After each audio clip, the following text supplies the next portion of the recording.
नमस्कार दोस्तों। आज की इस वीडियो में हम कंप्यूटर नेटवर्क का बहुत ही महत्वपूर्ण टॉपिक OSI मॉडल की बात करने जा रहे हैं। OSI मॉडल में कितनी लेयर्स होती हैं और उन लेयर्स का क्या काम होता है, तो ये वीडियो आपके लिए बहुत ही महत्वपूर्ण होने वाली है। तो चलिए शुरू करते हैं।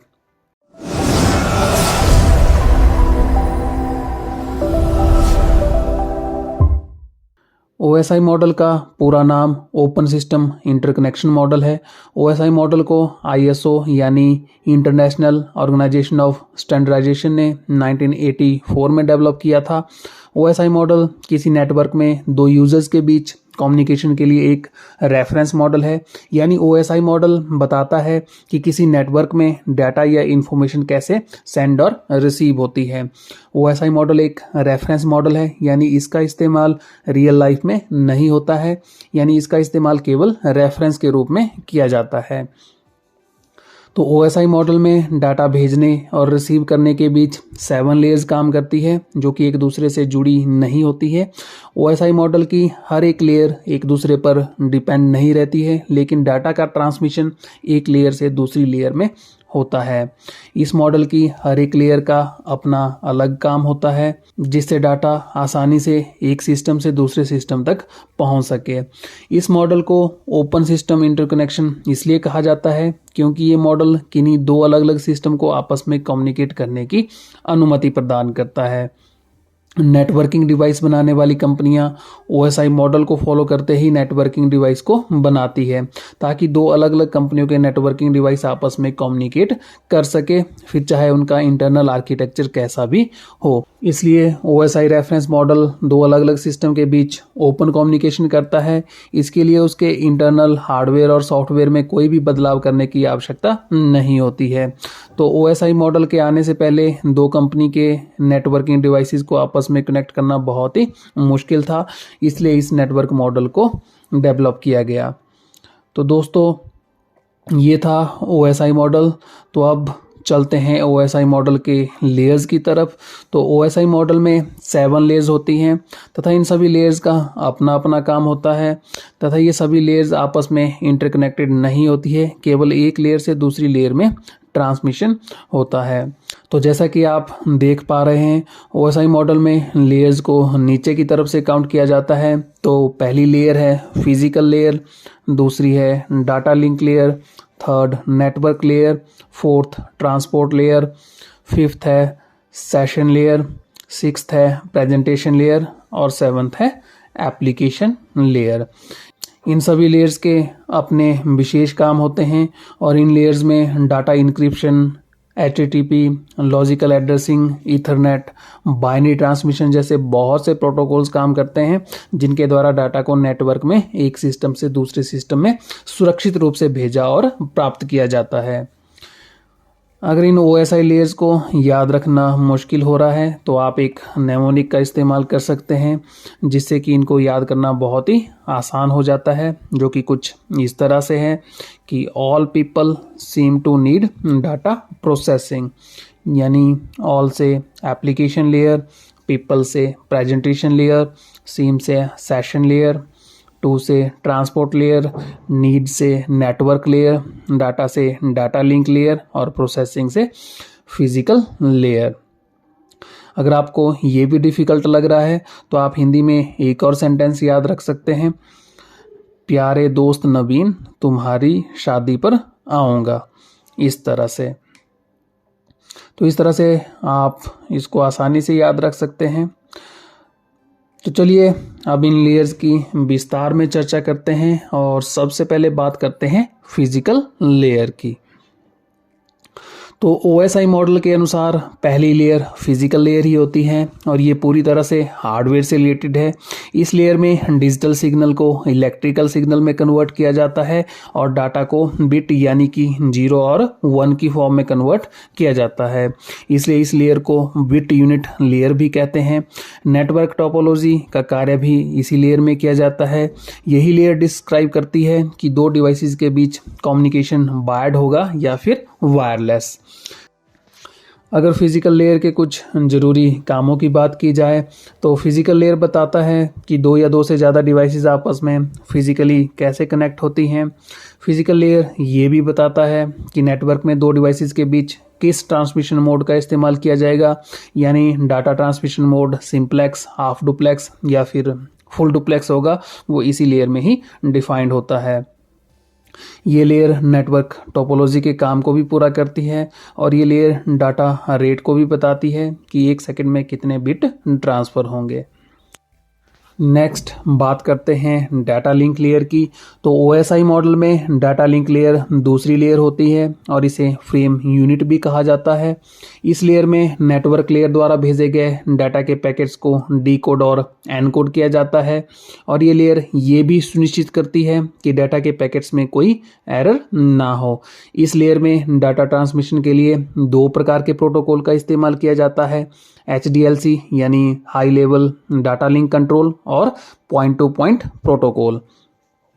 और इस लेयर की दो सब लेयर्स भी होती हैं, मीडिया एक्सेस कंट्रोल और लॉजिक लिंक कंट्रोल। अगर डाटा लिंक लेयर के कुछ इंपॉर्टेंट फंक्शंस की बात की जाए तो data link layer data packets को एनकोड और डिकोड करता है और इन डाटा पैकेट्स को ही हम फ्रेम्स कहते हैं। Data link layer in frames में हेडर और ट्रेलर को ऐड करने का काम करती है। डाटा लिंक लेयर का मुख्य काम फ्लो कंट्रोल करना है। इसमें रिसीवर और सेंडर दोनों तरफ से एक निश्चित डाटा रेट को मेंटेन किया जाता है जिससे कि कोई भी डाटा करप्ट ना हो।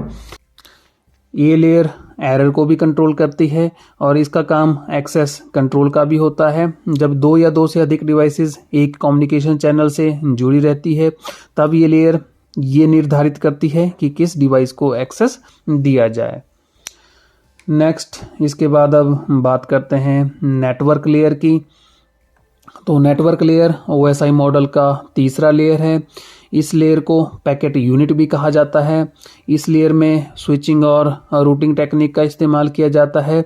इस लेयर का काम डिवाइसेस को लॉजिकल एड्रेस यानी कि IP एड्रेस प्रदान करना होता है।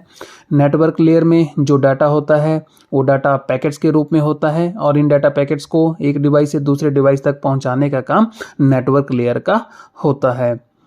अगर नेटवर्क लेयर के कुछ मुख्य कामों की बात की जाए तो नेटवर्क लेयर का मुख्य काम डिवाइसेस को IP एड्रेस प्रोवाइड करना होता है।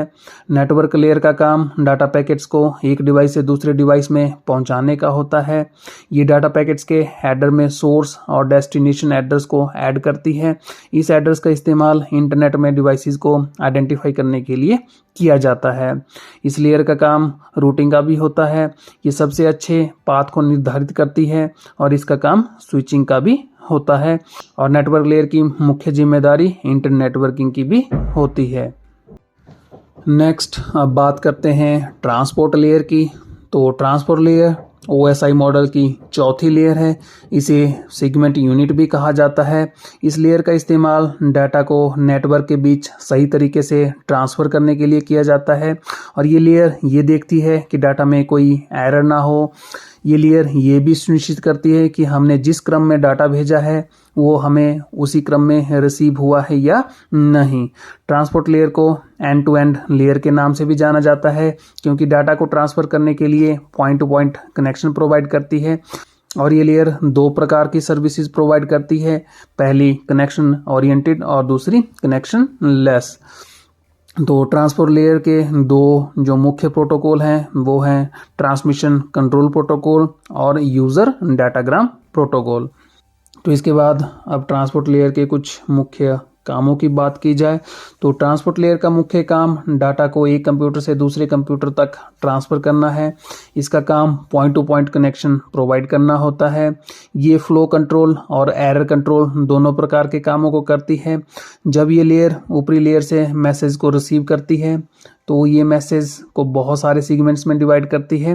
तो हर एक सीगमेंट्स का एक सीक्वेंस नंबर होता है जिससे कि हर एक सीगमेंट को आसानी से आइडेंटिफाई किया जा सके और इसका काम कनेक्शन को कंट्रोल करने का भी होता है।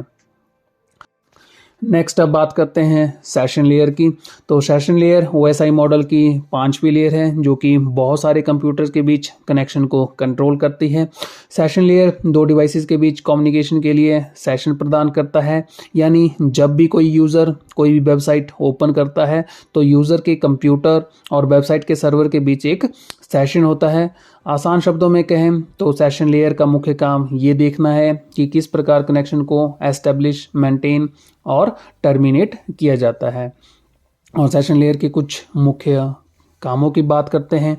तो सेशन लेयर का मुख्य काम दो डिवाइसेस के बीच सेशन को एस्टेब्लिश करना, मेंटेन करना और टर्मिनेट करना होता है। ये सिंक्रोनाइजेशन का काम भी पूरा करती है, यानी जब भी ट्रांसमिशन में कोई एरर आ जाती है तो ट्रांसमिशन को दोबारा किया जाता है। तो इसके बाद नेक्स्ट अब बात करते हैं प्रेजेंटेशन लेयर की। तो प्रेजेंटेशन लेयर ओएसआई मॉडल की 6ठी लेयर है और इसे ट्रांसलेशन लेयर भी कहा जाता है। प्रेजेंटेशन लेयर दो अलग प्रकार के सिस्टम के बीच डाटा के अलग अलग फॉर्मेट को एक यूनिफॉर्म फॉर्मेट में प्रेजेंट करता है। प्रेजेंटेशन लेयर को सिंटैक्स लेयर भी कहते हैं क्योंकि ये डाटा के सिंटैक्स को सही ढंग से मेंटेन करके रखती है। तो प्रेजेंटेशन लेयर के अगर मुख्य कामों की बात की जाए तो प्रेजेंटेशन लेयर का उपयोग डाटा को इनक्रिप्ट और डिक्रिप्ट करने में किया जाता है और इसका मुख्य काम कंप्रेशन का भी होता है।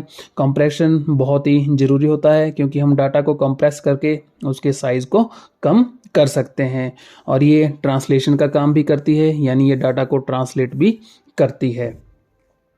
और इसके बाद अब लास्ट में हम बात करते हैं एप्लीकेशन लेयर की। तो एप्लीकेशन लेयर ओएसआई मॉडल की 7वीं और सबसे हाईएस्ट लेयर है। एप्लीकेशन लेयर का मुख्य काम हमारी रियल एप्लीकेशन और अन्य लेयर्स के बीच इंटरफेस प्रोवाइड करना है। एप्लीकेशन लेयर एंड यूज़र के सबसे नज़दीक होती है। इस लेयर के अंतर्गत HTTP, FTP, SMTP और NFS आदि प्रोटोकॉल्स आते हैं और ये लेयर कंट्रोल करती है कि कोई भी एप्लीकेशन किस प्रकार नेटवर्क से एक्सेस करती है।